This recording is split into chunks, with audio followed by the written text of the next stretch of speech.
Salut mes nakamas, c'est Doc, j'espère que vous allez bien. Bienvenue pour la critique analyse de ce chapitre 941 qui est un chapitre absolument fou.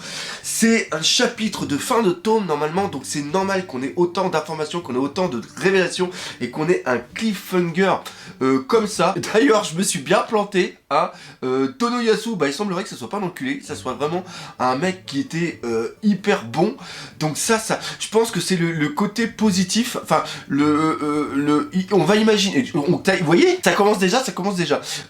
En gros, ce que j'ai pensé, c'est que Tonoyasu et Orochi, c'est des frères jumeaux, et il y en a un qui est gentil et il y en a un qui est maléfique. Et au maléfique, bien sûr, c'est Orochi, et l'autre c'est Tonoyasu, mais ça on va reparler vraiment plus tard. Donc sur ce coup-là, je me suis bien planté, donc voilà, allez hop, mea culpa. Vous voyez déjà que ça commence déjà à partir en live au niveau de cette intro, donc pour pas partir trop dans tous les sens, parce que j'ai encore le cerveau qui fume, et je suis pas à l'abri d'avoir des idées au moment où je fais cette vidéo. On va essayer de prendre cette critique analyse de façon chronologique par rapport au chapitre, c'est-à-dire qu'on va commencer par parler de Orochi, de la prison d'Udon, on va parler de Kinemon, Ashura Doji, ainsi que Inu Arashi. Après, je suis en train de vous faire tout ça de tête de Zoro, Toko et aussi, et y a rien comme nom, et aussi Iori qui est Komurasaki et qui est peut-être aussi quelqu'un d'autre.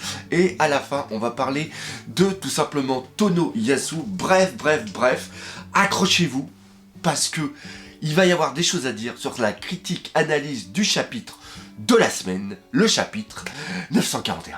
Oui, je suis fou, ça va être fou.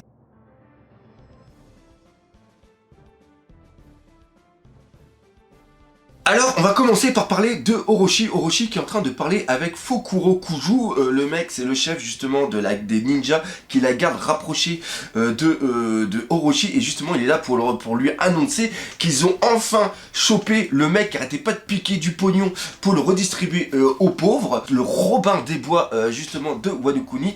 Et l'information la plus importante, c'est que cette personne est connue de la part du Shogun. Parce que le Shogun, pour l'instant, là, Orochi, il est toujours en train de chialer la mort de Komurasaki. Il y a quelque chose qui est important par rapport au rôle de Kiyoshiro. Kiyoshiro, c'est lui qui a tué Komurasaki. Donc normalement la colère du Shogun, même si Komurasaki lui a manqué de respect, il tenait énormément à elle, il était prêt à la pardonner, et c'est Kiyoshiro qui a décidé de la tuer. Et donc Orochi normalement devrait avoir une dent contre lui. Il aurait même dû être banni. Je pense que c'était, vu qu'il fait souvent qu'à sa tête, Orochi, normalement il aurait sûrement dû bannir Kiyoshiro, et Kiyoshiro est toujours dans les appartements de Orochi.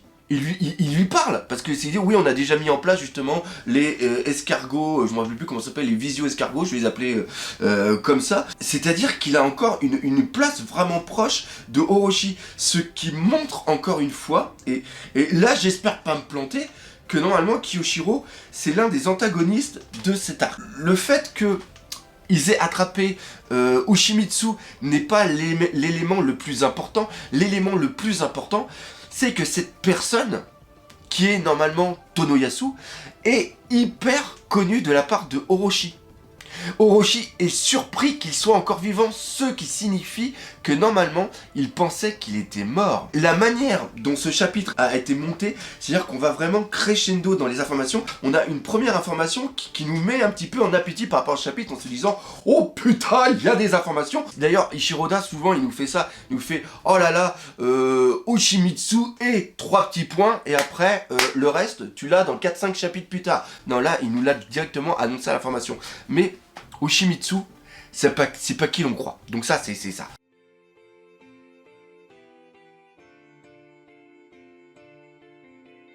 À Udon, on a le truc de taré, premièrement. Premièrement, il y a Queen qui apprend que Komurasaki est mort, et il ne l'apprend pas n'importe comment, il l'apprend de la part de Kaido. Et on s'aperçoit que Queen parle avec Kaido presque comme un égal. Et je crois qu'il lui dit Kaido-san. Et non pas Kaido-sama, comme Jack. Jack, il a un respect envers Kaido. Là, non, pas du tout. On voit sur le Denden Mushi, il y a une sorte de petite onomatopée en japonais. Et cette onomatopée, justement, c'est une sorte de... Quand il pourrait que tu parles, puis que tu as une sorte de hic, ou tu as un petit défaut de prononciation, et bien tu vois, d'ailleurs, tu vois que les yeux sont un petit peu crochés. Donc voilà, on a Kaido qui est vraiment un alcoolique fini. Il y a Queen qui est tellement traumatisé par la mort de Komurasaki qui va lancer l'escargot Visio pour regarder l'enterrement en direct. Donc, on arrive déjà sur la fin de la première partie du combat de sumo. Pendant la nuit, normalement, ils n'avaient pas de bouffe, et on voit que Hyogoro ainsi que Luffy sont gros. Pourquoi ? Parce qu'ils ont été prendre la bouffe à un endroit pour l'amener pour lui. Et c'est quoi cette bouffe? C'est tout simplement la réserve de soupe à l'haricot rouge de Queen. Dans le chapitre précédent, quand c'était la nuit et qu'il marchait sur le dos du crocodile, à dormir et à se réveiller parce qu'elle avait faim, et là, elle va arriver, il n'y aura plus les haricots, donc Big Mom va arriver comme ça, elle va arriver, allez où la soupe aux haricots? Et là, tu vas voir Luffy qui va se retourner, qui va dire, ah, la soupe aux haricots? Et bah il y en a plus parce que j'ai tout bouffé, et c'était vachement bon. Donc là, on a Queen qui va péter les plombs, et on a Big Mom qui va aussi péter les plombs. Et Big Mom va péter les plombs d'une telle façon que ça va peut-être lui enlever son trauma et son amnésie. Elle va se rappeler qu'il y avait déjà eu un connard qui lui avait bouffé son gâteau. Et là, on va avoir peut-être le wedding cake. Et si on a le wedding cake, bah j'arrête les vidéos, tout simplement. Donc voilà, que je commence un petit peu à stresser. On arrive sur une situation complètement catastrophique. Alors, l'autre élément qui pourrait vraiment se passer, c'est-à-dire que elle pète les plombs par rapport à la bouffe, mais elle ne réagit pas sur le fait que ça soit le Luffy, le même Luffy qui lui est bouffé son gâteau, c'est-à-dire que elle n'a pu elle est toujours dans l'amnésie de son passé. De toute façon, on peut pas être amnésique de son futur, c'est complètement con ce que je viens de dire. Et de ce fait, c'est elle qui pète les plombs et c'est elle qui détruit toute la prison et c'est elle qui permet la libération de tous les prisonniers. Il y a comme ça que ça pourrait s'en sortir et moi, ça me permettrait de continuer à faire des vidéos.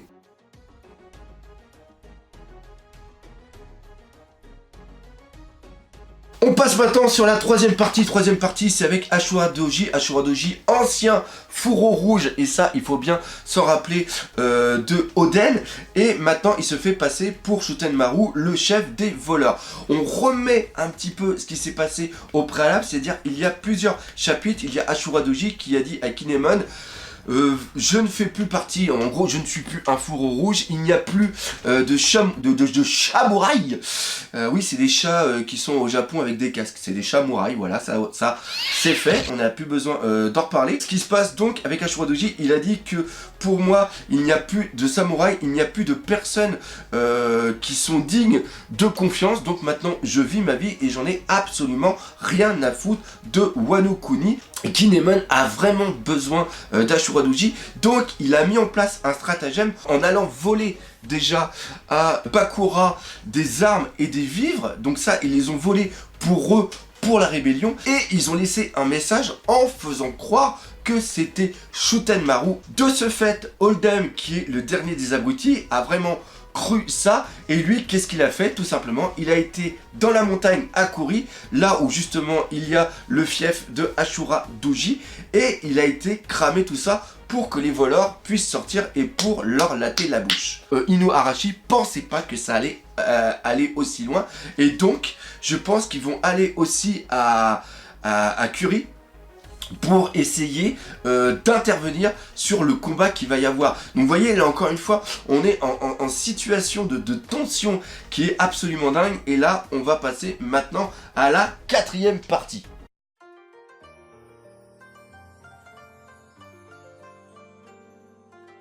Quatrième partie, c'est quoi? C'est tout simplement Zoro qui est dans les bras... Enfin non, c'est plutôt Iori qui est dans les bras de Zoro. Et là, gros coucou à Sora Theory.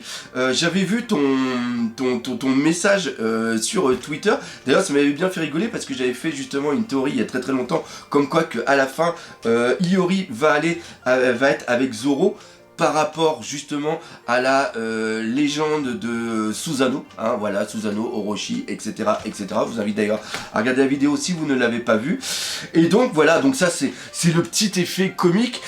C'est Brook qui les découvre, et je pense que ça aurait eu plus d'impact si ça avait été Sanji qui avait découvert ça. Franchement, Sanji il aurait été hyper dégoûté. Donc, qui on a? On a Brook, et Brook il est ici pour permettre de donner une information qui est vraiment primordiale, l'enterrement de Komurasaki. Et là on voit que Iori ne bouge pas. Et Brook ne percute pas non plus que, en effet, Iori et Komurasaki. Il voit qu'il y a une ressemblance, il voit que la femme est aussi belle, mais ça ne va pas au-delà. C'est à partir de ce moment-là où le chapitre bascule, à mon sens, dans l'excellence. C'est-à-dire qu'il y a des trucs qu'on avait vu venir depuis très longtemps, mais là, c'est absolument dingue. Et le fait de relire le chapitre, de relire encore les précédents, il y a un truc que j'ai percuté, et vous allez me dire si j'ai raison ou pas. Brook dit qu'il y a un mec qui va être tué, qui va être sacrifié, qui va être exécuté plutôt. Et ce mec, il a un nom qui ressemble à quelque chose, donc il percute que c'est Tonuyasu. Et ce mec, avant de dire ça, il dit que ce mec, c'est Ushimitsu. Et là, tu vois Iori qui dit, c'est impossible. Impossible, pourquoi? Deux solutions.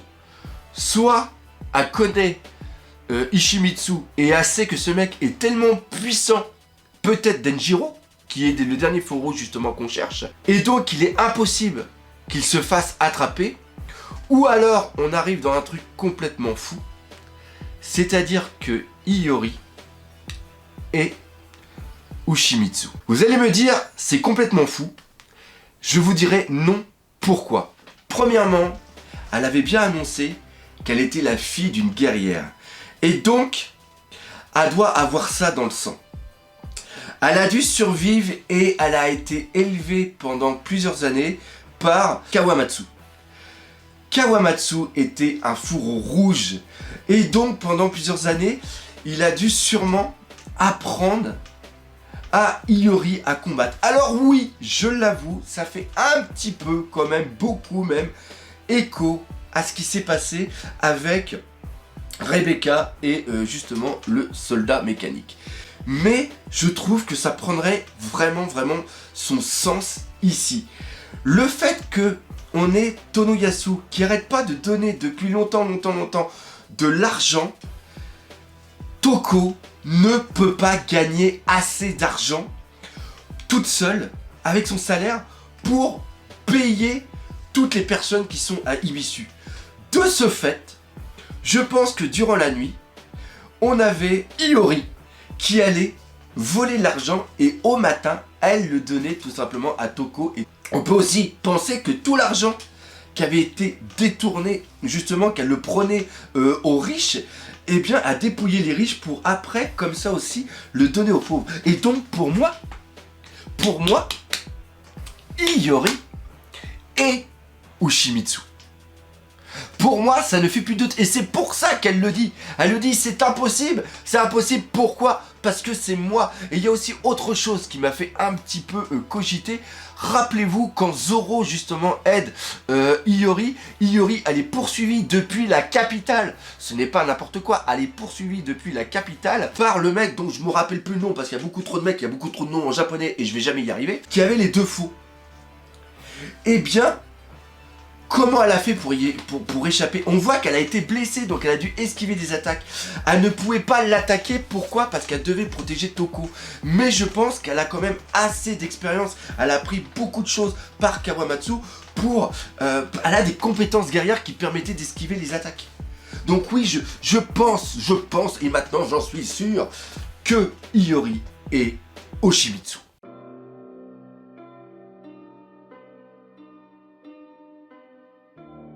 Et là, on arrive sur la dernière partie qui est un bordel complètement monstre. Pourquoi? Parce que on a Iori Toko qui vont aller au niveau de la capitale pour aller voir Tonoyasu se faire exécuter. Là, ça va être un bordel monstre pour plusieurs raisons. Premièrement, il se fait exécuter, Tonoyasu, devant la prison où il y a toutes les personnes qui veulent faire la rébellion. Il y a qui dedans? Il y a aussi Pingui, Orca et Bipou. Ça veut dire qu'au moment de l'exécution, il y a l'eau qui va intervenir. Mais il n'y a pas que l'eau. Comme je vous l'ai dit, il y a Iori et Toko. Et donc, il va y avoir aussi Zoro. Il y a Zoro qui va se retrouver dans la capitale des fleurs. Toko qui doit aussi être tué par Orochi, il faut pas l'oublier. Elle va vouloir sauver son papounet. Il va y avoir un combat qui va se mettre en place et Zoro va combattre là-bas. Il va peut-être réussir à couper la prison et à permettre à toutes les personnes à l'intérieur de... Ça va être un bordel monstre.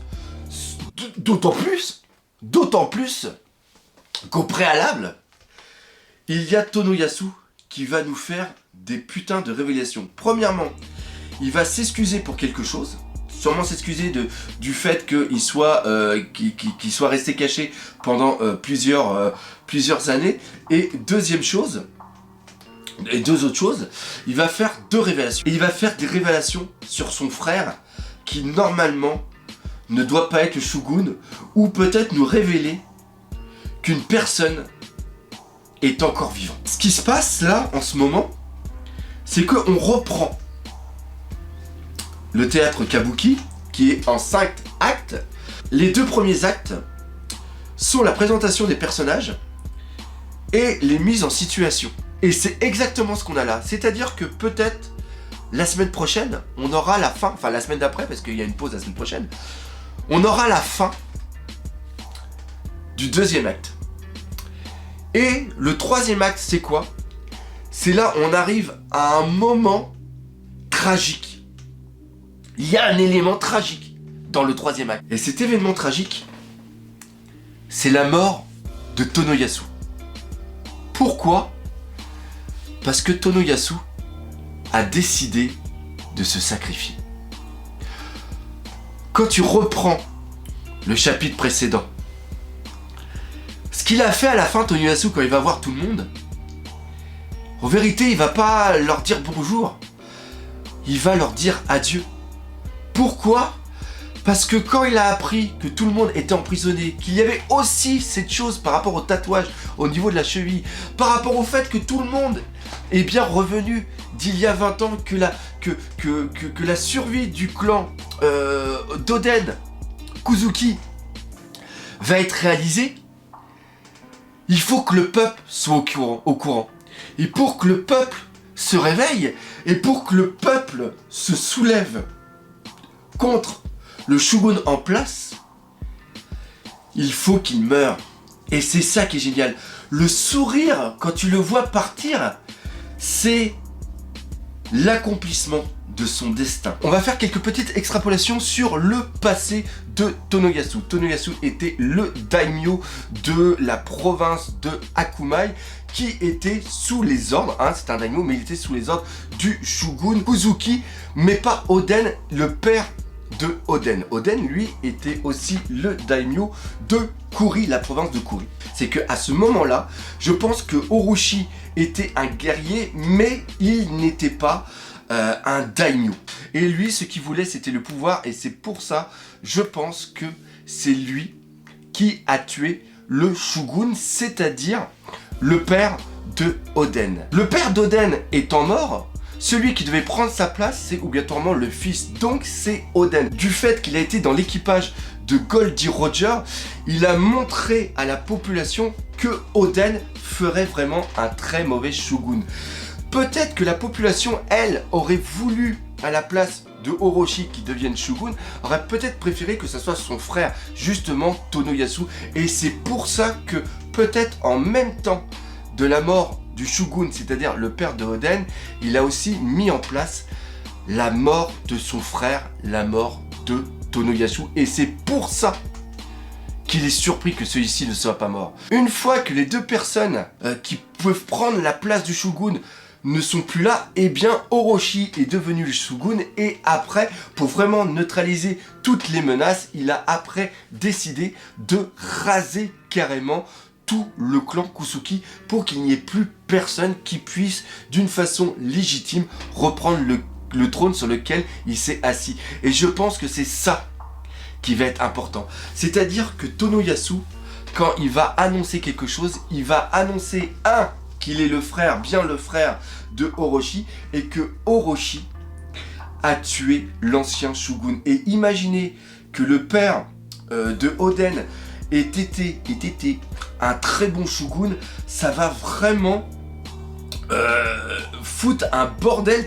C'est justement les braises de la rébellion vont être mis en place, et surtout si en plus Tonoyasu annonce que Orochi a tué le shogun pour prendre sa place grâce à l'aide de Kaido, même Kaido risque franchement de ne plus avoir aucune légitimité sur cette île de Wano Kuni. C'est à ça, voilà, c'est à ça que j'ai pensé. Dites-moi si cette logique, si cette théorie vous semble vraiment plausible ou pas. Personnellement, moi c'est un petit peu comme ça que je vois la chose. Enfin bref, on arrive ici presque sur la fin de l'acte 2. Il y a plein de choses qui sont en train d'être mises en place. On n'a toujours aucune information sur Tenjiro. On n'a toujours aucune information sur les autres calamités. On n'a aucune information sur Apu. Apu, le grand